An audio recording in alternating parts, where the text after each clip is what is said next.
भीतर से क्या कर रहा है वो मतलब नहीं है, लेकिन समाज में अच्छा रह रहा है ना तो वो अच्छा ही माना जाएगा। औसन बच्चा कम से कम लाना चाहिए, नहीं तो पूरा डिस्ट्रॉय करेगा सबका, सबको खत्म कर देगा। गलत नहीं कहा गया है कि एक सड़ी हुई आलू पूरे बोरी के आलू को सड़ा देती है। ये बात 100% सत्य है और ये बात 2022 में प्रूव हो गया हमारे साथ कि एक सड़ा हुआ आलू पूरे बोरी को सड़ाएगा निश्चित रूप से।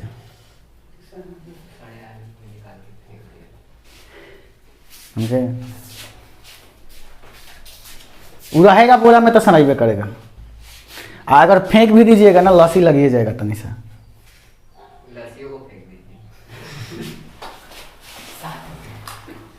लस्सी को भी फेंक दीजिए, कैसे फेंकिएगा लस्सी को?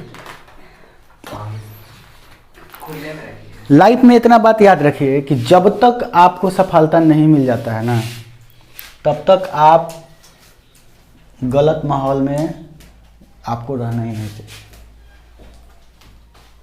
पता है, एक बार अगर सक्सेस हो जाओगे ना तो गलत नहीं करोगे क्योंकि रॉयल बन जाओगे और उस प्रकार का तुम्हारे साथ लोगों का आना जाना रहना सोना खाना बैठना हो जाएगा। उस प्रकार के बच्चे से लोगों से जान पहचान हो जाएगा, दोस्ती हो जाएगा और एक ग्रेट फैमिली का निर्माण करोगे तुम।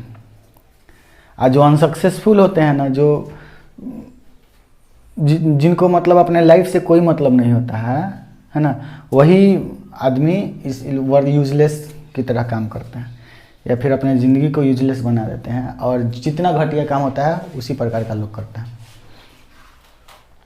समझे? तो पैसा कमाइए कम बेसी, लेकिन अपने साथ लोगों को अच्छा लोगों को रखिए। 10 रुपये कमाइएगा, गलत लोगों के साथ रहिएगा तो 2 रुपये बचेगा, चाहे 1 रुपये बचेगा, चाहे वो भी नहीं बचेगा। लेकिन 5 रुपये कमाइएगा, अच्छा लोग के साथ रहिएगा ना तो 5 रुपये बचेगा आपको। अब यहाँ रुपया बचने की ही केवल बात नहीं होती है, इज्जत प्रतिष्ठा वाला भी बात आ जाता है। अपना क्या बोलते हैं उसको, सेल्फ रिस्पेक्ट का भी बात आ जाता है। बहुत सारा चीज़ है यार डिस्ट्रॉय होने के पीछे। समझिए बात को। डी ब्लॉक एलिमेंट कौन सा चैप्टर चल रहा है भाई साहब आपका? D block element. एक बार रिपीट थोड़ा कर दीजिए हमको कि डी ब्लॉक एलिमेंट कहते किसे थे, थोड़ा बताइएगा। वह ऐसा तत्व जिसका इलेक्ट्रॉनिक विन्यास लिखने पर अंतिम इलेक्ट्रॉन डी कक्षक में। बस इतना ही, और इसके तत्वों को जान लेना है आपको 11वीं क्लास में। और 12 में जाइएगा ना तो पूरा इसका स्टडी करना है, हर एक तत्व का अलग अलग रूप में, हर एक तत्व का प्रॉपर्टी के बारे में जानना है और उससे बनने वाले कंपाउंड को भी जानना है। लेकिन 12 क्लास में जाओगे तब जितना इसमें जानना है उतना हम आपको बता देते हैं। बता क्या देते हैं, इसमें से कुछ बता भी दिए हैं आपको। वैसा तत्व जिसका इलेक्ट्रॉनिक विन्यास लिखने पर अंतिम इलेक्ट्रॉन कहा जाता है भैया? डी कक्षक में। उसे डी ब्लॉक का तत्व कहा जाता है। जैसे एग्जाम्पल बताना मेरे को। एग्जाम्पल, फेरस का नाम सुना है? 26 फेरस 26 है ना। अब इसका आप इसी लिखिए, इलेक्ट्रॉनिक कॉन्फ़िगरेशन लिखिए। इसी का फुल फॉर्म क्या होता है बताओ एक बार? Electronic configuration. इलेक्ट्रॉनिक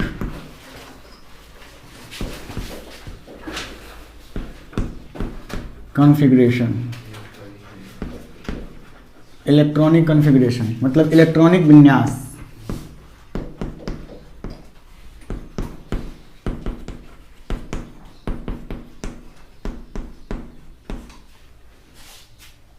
ठीक है, इसका इलेक्ट्रॉनिक विन्यास अगर लिखा जाए फेरस 26 का तो क्या हो जाएगा बताना मेरे को? 1s2 2s2 2p6 3s2 3p6 4s2 3d6। Last जो इलेक्ट्रॉन 12वीं कक्षा का इलेक्ट्रॉन है वह कहाँ पे जा रहा है? तो डी कक्षक में जा रहा है, जिसके कारण यह डी ब्लॉक का तत्व है।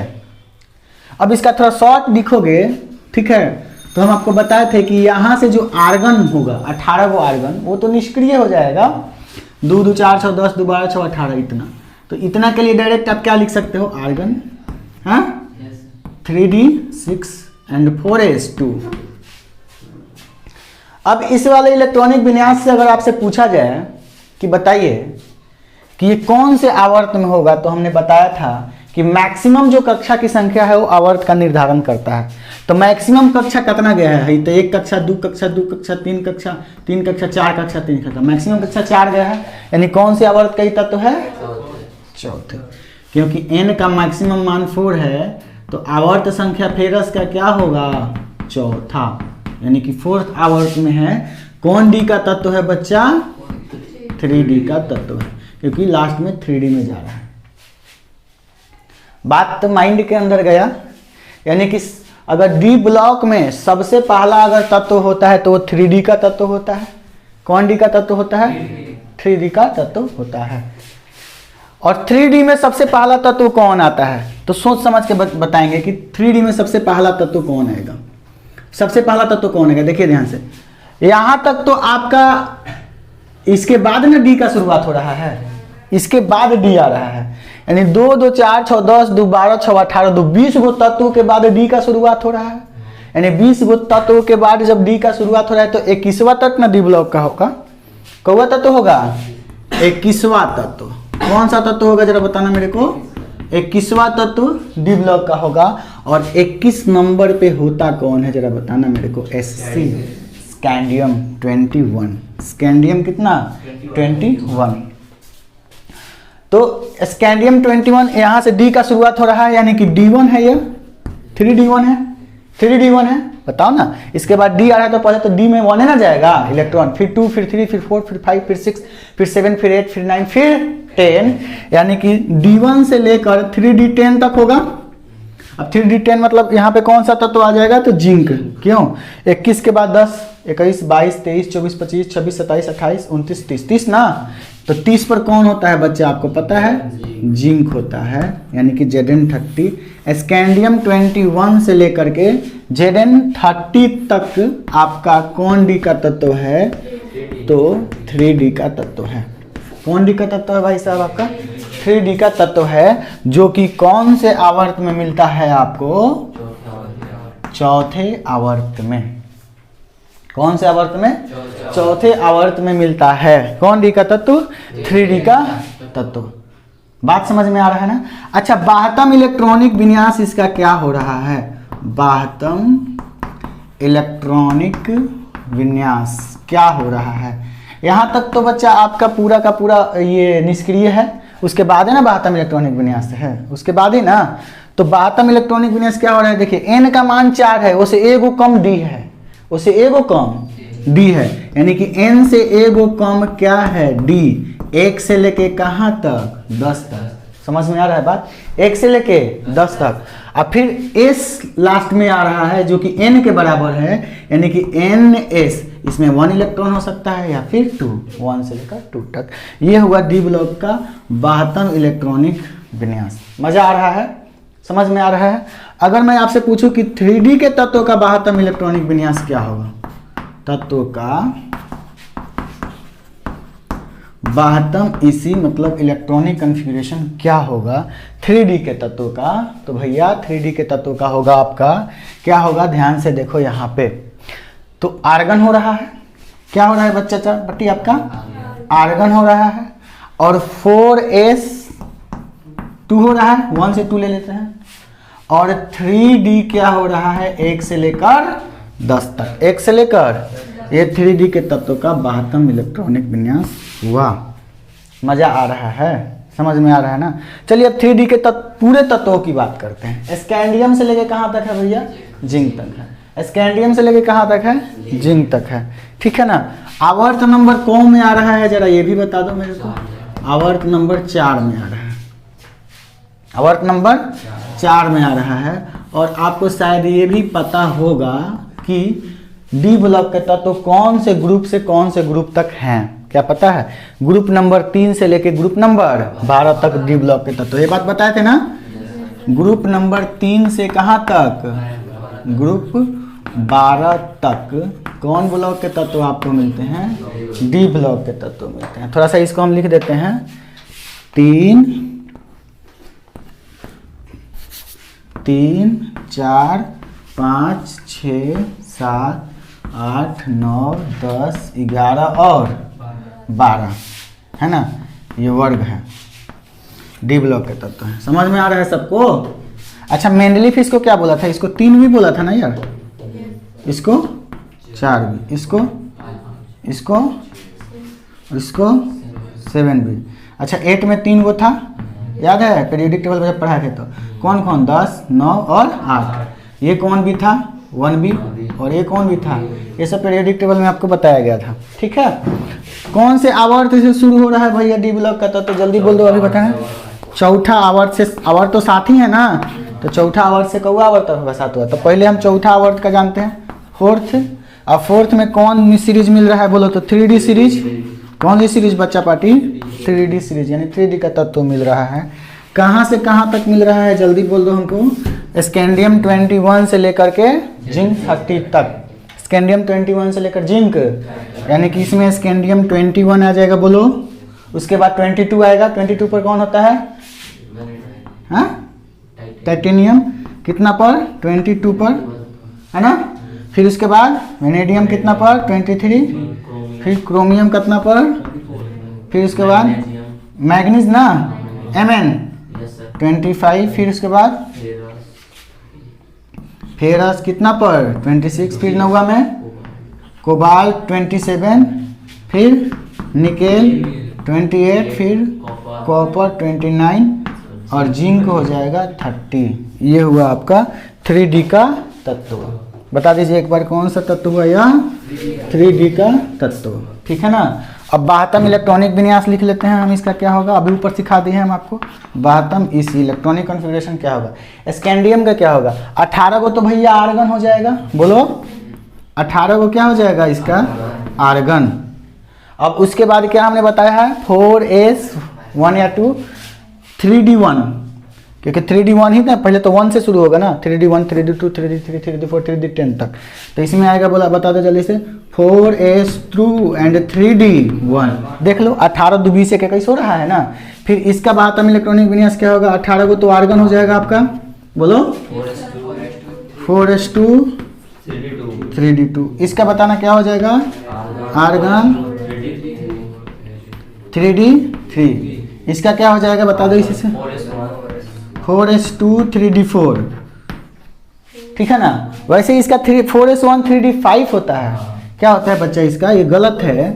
इसका होता है आर्गन 4s1 3D5। अब इसके पीछे रीजन क्या होता है हम अभी आपको समझा रहे हैं, अभी बस ध्यान पे रखिए। फिर मैग्नीज का क्या हो जाएगा बताओ मेरे को? Argon 4s2 3D5। फेरस का 4s2 3D6। कोबाल्ट का 3D7। निकिल का 3D8। कॉपर का 4s1 3D10। इस ऐसे तो इसको होना चाहिए था 4s2 3D9, लेकिन ऐसा नहीं होता। जिंक का आर्गन 4s2 3D10। अब मज़ेदार बात आपको सिखाते हैं, मज़ेदार बात, समझिए बात को।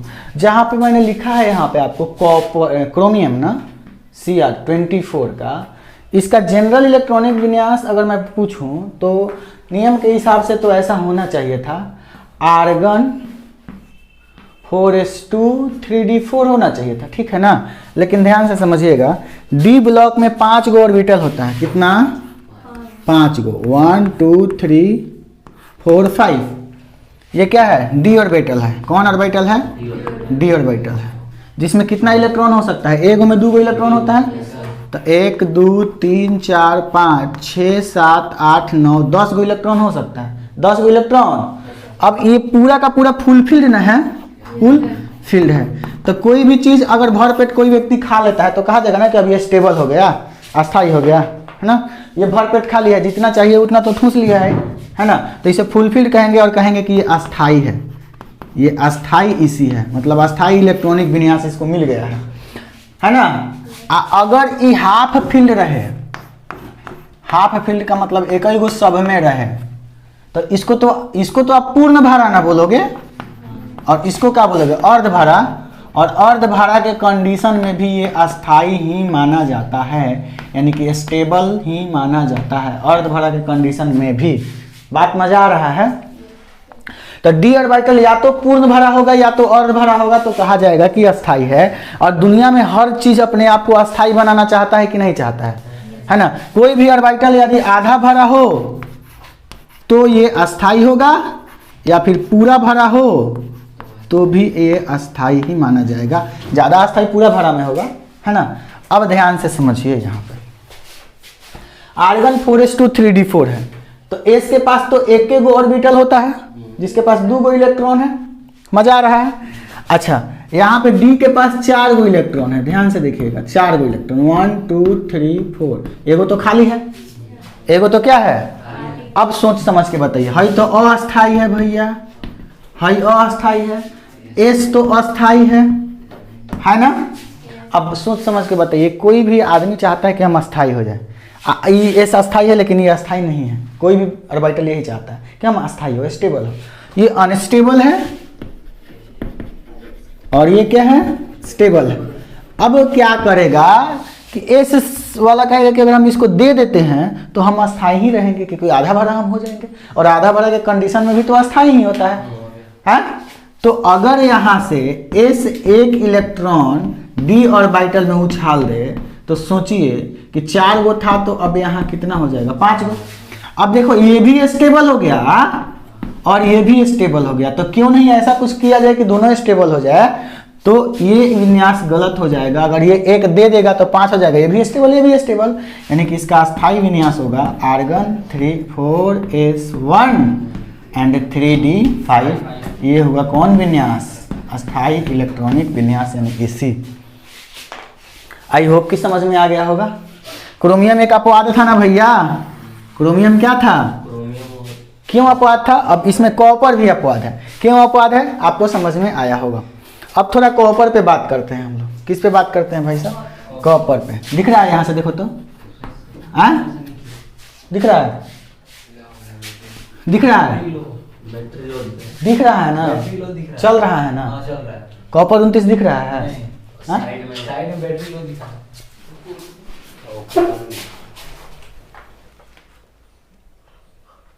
अब नहीं सर, लाइट आ रहा है वहाँ पे।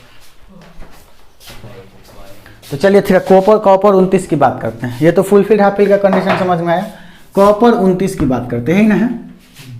देखिए, होना तो इसका ऐसे चाहिए कि सर आर्गन 18 कर दीजिए और 4s2 3d9 कर दीजिए ना, लेकिन ये नहीं है। क्यों नहीं है? क्योंकि यहाँ पे तो ये फुल फील्ड है ना? s और यहाँ पे d का देखिए, 1 2 3 4 5 6 7 8 9, एगो इसका बच रहा है ना भाई, तो ये तो अस्थाई हो गया ना भैया, ऑन हो गया, ये अनस्टेबल हो गया। लेकिन यहाँ s वाला क्या है? स्टेबल। अब सोचो, s वाला अगर इसको दे देता है तो है स्टेबल, है स्टेबल, यानी कि अगर ये देगा तो ये बनेगा आर्गन 4s1 और 3d कितना हो जाएगा? 10। ये अस्थाई विन्यास होगा, अस्थाई इसी होगा, इसलिए ऐसा होता है। तो किसी को कोई डाउट? किसी को कोई डाउट? 3d सीरीज समझ में आया? किसी को कोई डाउट है तो बताओ। इसको याद करने का एक तरीका है, शक्ति कपूर को VCR में फेंको नीकू जान, ठीक है ना? शक मतलब स्कैंडियम टी टाइटेनियम, कपूर को सेंटेंस बनाने के लिए VCR वेनेडियम क्रोमियम, में Mn, फेंको ferrous cobalt, Neeku nickel copper, जान Zn जिंक। समझ में आया ना? किसी को कोई डाउट है ना? ये है आपका 3D का तत्व। तो इसके बाद आता है भैया आपका 4D सीरीज। 3D सीरीज में मेरे हिसाब से कोई दिक्कत नहीं हुआ होगा। उसके बाद 4D सीरीज है, 5D सीरीज है, फिर 6D सीरीज होगा। तो कोई पूछे डी ब्लॉक के तत्व तो कौन वर्ग से कौन वर्ग तक? चौथा से सातवां। कौना वर्ग से कौना वर्ग तक? तीसरा से 12वां वर्ग। तीसरा से डी ब्लॉक में कितने तत्व हैं? 10 तत्व हैं। एक नहीं डी ब्लॉक में नहीं, एक आवर्त में कितने तत्व हैं? 10। कोई पूछे कि 10 ही तत्व एक आवर्त में क्यों होते हैं? क्योंकि डी में 10 गो ना इलेक्ट्रॉन हो सकता है, तो D1 से D10 तक ही तो हो सकता है, इसलिए एक आवर्त में डी ब्लॉक में 10 ही तत्व होते हैं। समझ रहे बात ना?